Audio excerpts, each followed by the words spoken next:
Hello everyone, welcome once again. Today we are talking about a new chapter of 7th standard, that is reproduction in plants. First of all, let us know what is reproduction. So reproduction is basically a process by which the humans or the animals, they produces their young ones of their same kind.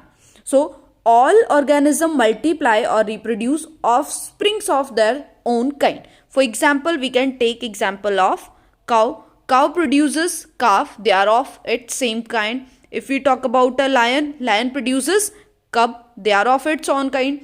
If we talk about humans, they produces the kids, they are of its same kind. Similarly, all the humans and animals, they produces their young ones which are very similar to their same kind.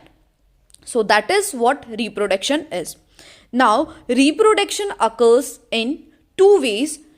In plants, there are two modes of reproduction, namely asexual and sexual reproduction. These are the two ways in which plants reproduce. So, in this chapter, we will talk about the reproduction in plants only. That occurs through two ways. One is sexual and another one is asexual.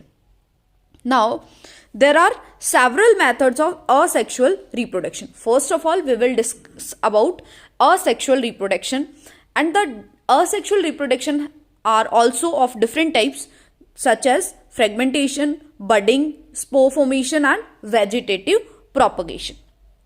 Whereas sexual reproduction involves fusion of male and female gamete. So if we talk about sexual reproduction and asexual reproduction, there are some differences between them. In case of sexual reproduction, we have two parents, but in asexual reproduction, only one parent is, single parent is involved. If we talk about the offsprings of sexual reproduction will not be identical. But if we talk about asexual reproduction, the offsprings or the young ones will be copies of their parents. Now, let's talk about vegetative propagation. Vegetative propagation is a process of asexual reproduction in which new plants are produced from different vegetative parts. The different vegetative parts of plants are leaves, stems and roots. So these are called vegetative parts of plant, and the plant which reproduces through leaves, stems or roots, they are called as they reproduce through vegetative propagation. A flower is a reproductive part of a plant. If we talk about vegetative propagation, the different vegetative parts of plants are root, stem and leaves, whereas flower is a reproductive part of plant. A flower may be unisexual with either the male or the female reproductive part. Flower could be unisexual or bisexual. If a flower is unisexual, it will contain only one parent, that is male or female.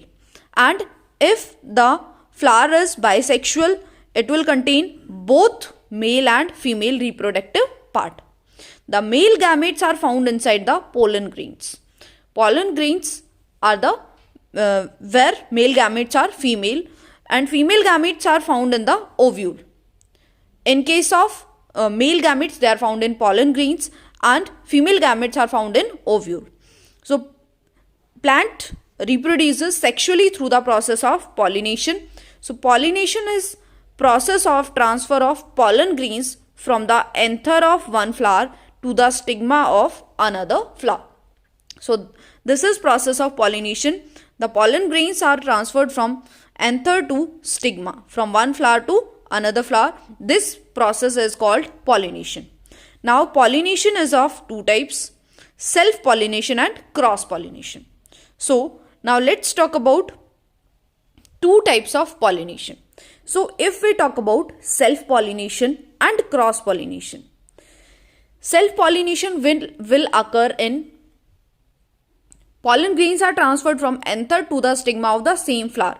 If same flower has two parts, reproductive parts, then self-pollination will take place. Just suppose this flower has both stamen and pistil, then it will occur self-pollination. Self-pollination will occur in these type of plant. But if one plant contain only stamen or pistil, then it have to reproduce through cross-pollination. And in cross-pollination, the pollen grains are transferred from anther of one flower to the stigma of flower of the same kind. So we can say in self-pollination, the flower should be bisexual, and in case of cross-pollination, the flowers should be unisexual. If the flowers should be unisexual, it will have only one reproductive part, so it need to transfer its pollen grains to the another flower of the same kind. But in case of bisexual flowers, it can reproduce through self-pollination because it contains both male and female reproductive parts in it. Now, pollination takes place in the plants with the help of wind, water and insect. These are the different ways through which pollination takes place. The pollen grains are transferred from the anther to the stigma with the help of either wind, water or through insect. Now, the fusion of male and female gamete is called fertilization. Once the pollen grains are transferred from anther to stigma. Here is this is called anther, this is called filament,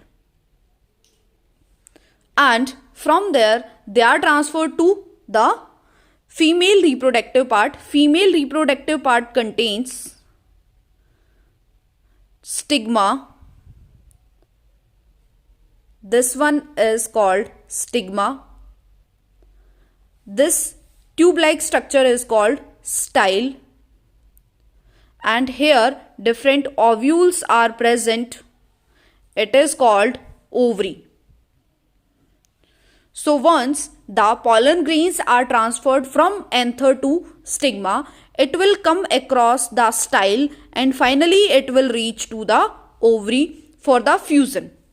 So in the ovary, the fusion of male and female gametes will take place, and this process is called fertilization. This process is called fertilization. Now, fertilized egg is called zygote. Once the male and female gamete fuses, they form a egg, and that egg is called a zygote. Zygote develops into an embryo. Zygote further develops into an embryo. So this is what happens in case of sexual reproduction in plants. First of all, pollination will take place and it will be followed by fertilization. Now, fruit is the mature ovary. Once the ovary get matured, it is converted into fruit. Whereas the ovules, after maturation, they becomes seeds. Whereas ovule develops into a seed which contain the developing embryo. The developing embryo is contained by the ovules. Now, seed dispersal. Seed dispersal is transfer of seeds from one place to another place. It is done with the help of wind, water and animals. Now, why seed dispersal is necessary?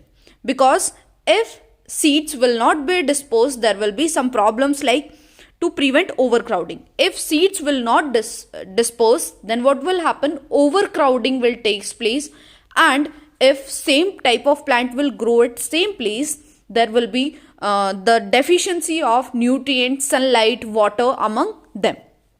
Another thing is to avoid competition of sunlight, water and minerals, because if same kind of seeds will produce at one place only, there will be competition of the different things between them, and invade new habitat. New habitat will take place if the seed will be dispersed from one place to another place. So that's all about this chapter. I hope you liked the video, and for more details stay connected to my channel. Thank you and have a good day to all of you.